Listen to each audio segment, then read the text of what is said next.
Michael, first, I know that Dave was going to have a long conversation with you, and I know how much we talked about just how he's been rooting for you and supporting you. What can you kind of take us behind the curtain into some of those conversations and how just the results have really played out since then?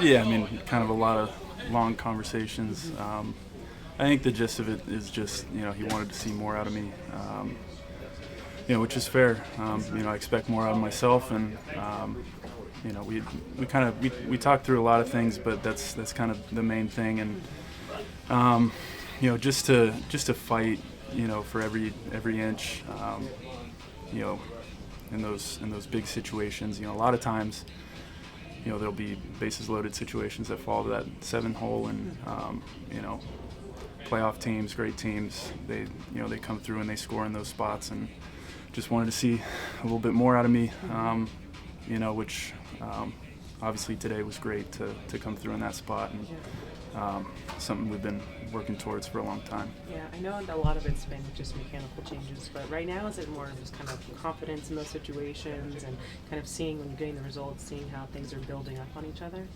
Yeah, I mean, I think it's just playing the game.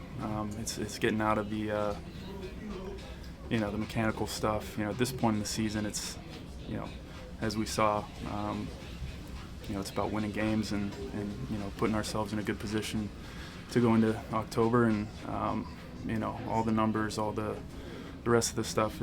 It is what it is at this point. And we just got to go out there and we got to do everything we can to win the game. David kind of been saying even before those conversations, he'd seen you kind of pressing a little bit. How thin is that line between like pressing and like being kind of compete mode up there? Yeah, I mean that's the tricky thing. I mean it's not a lack of effort. Obviously, you want to come through for the team, especially the way the year's gone for me. A lot of situations just leaving some guys out there, and kind of just having those conversations with him is it's nice to just get his perspective and to get some things off of my chest, and just go out there and try to play free and just be the guy I am. I think it definitely helped, and hopefully we can continue making those steps towards being that guy in that spot. How surprising was it to see Cease's command as off as it was early, and did that change your approach going into that at bat, or kind of what were you looking for there? Yeah, I mean, definitely you don't want to help him out in that situation. Obviously he fell behind 3-0 and came back into the zone and was, showed that he was going to throw strikes, and he wasn't going to put me on. So, being ready to hit 3-1 and then being ready to hit 3-2 was obviously a big thing there.